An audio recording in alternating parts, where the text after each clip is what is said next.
যে কোনো সময় বিপদে পড়েন, মুসিবতের মধ্যে পড়েন, কোন কোন আমল আল্লাহ রাসূল সাল্লাল্লাহু আলাইহি ওয়াসাল্লাম বাতিয়ে দিয়েছেন।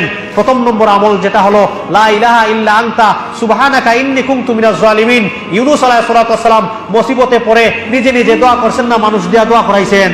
নিজে নিজে দোয়া করেছেন। অতএব আপনিও মুসিবতে পড়ে, পেরেশানিতে পড়ে নিজে নিজে দোয়া করবেন।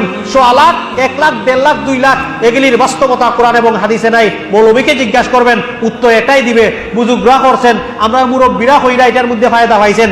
যারা মাজারের মধ্যে চায় তারাও যদি হয় যে আমাদের বাপ দাদারা মাজারও চাইয়া ফায়দা পাইছে, তাহলে তুমিও তো তোমার দোয়ার মধ্যে তোমার বাপ দাদারা নিয়ে আসতো যে বুজুর্গরা আগের মানুষরা খতমে ইউনূস পড়ে ফায়দা পাইছি, মেয়ের লাগে আমরা করি।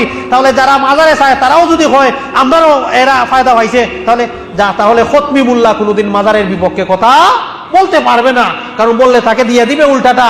এজন্যে 100 লাখ, 1.5 লাখ, 2 লাখ, 25 লাখ কোরআন হাদিসের মধ্যে ওয়াল্লাহি বাস্তবতা কোথাও নাই।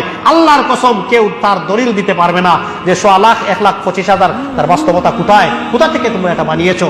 2 নম্বর দোয়া পড়েছিলাম, আল্লাহ রাসূল বলছেন যে ইয়া হাইয়্যু ইয়া কাইয়্যুম বিরহমাতিকা আস্তাগীস। 3 নম্বরটা হলো যেটা হযরত ইব্রাহিম আলাইহিস সালাম আগুনের মধ্যে পড়েও বলেছেন হাসবুনাল্লাহ নি'মাল ওয়াকিল।